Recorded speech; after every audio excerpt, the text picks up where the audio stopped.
Maraming tao ang nagre-recommend na ang Jailbreaker ay isa sa mga pinakamabuting pang-beginner na fixie. At understandable naman siya, sino ba naman di mapapagyan sa kanyang frame? Pero in today's video ay i-breakdown natin ang mga components ng Jailbreaker sa kanyang components and material, looks, kanyang weight, at syempre ang kanyang height. So ang mga sasabihin ko ngayon ay base lang sa aking research at experience ko. Meron din kasi akong Jailbreaker na ginagamit ngayon at madalas kong ginagamit sa aking mga rides. So ang Jailbreaker nga pala ay steel ang kanyang frame, pati rin ang kanyang drop bar at fork. Ang crankset naman niya ay 40-60 teeth at steel rin siya. Ratio nito ay 46:16 kaya madali lang naman siya i-skid based on my experience. Ang rims nga pala nito ay 40mm at alloy rin naman siya.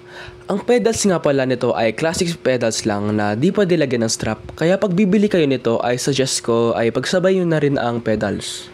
So ang kanyang seat post ay bladed kasi nga aero nga tong fixie na to.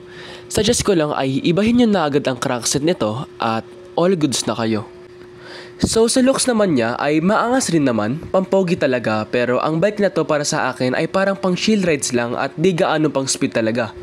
Pero still, worth it naman bilhin dahil ang main topic na tinitignan dito ay ang kanyang looks. Marami nga nagtatanong kung mabigat nga siya. And my honest opinion guys is yes, mabigat talaga siya.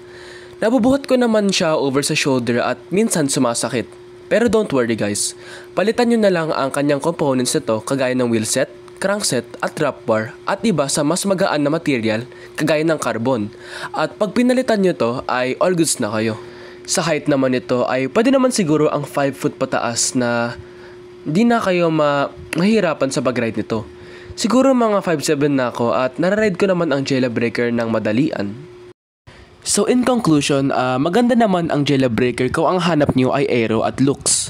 Palitan na lang natin ang crankset niya, drop bar, basta mga ibang components para mas functional naman ang fixie na to. So yun guys, yan yung mga insights ko about sa Jailbreaker.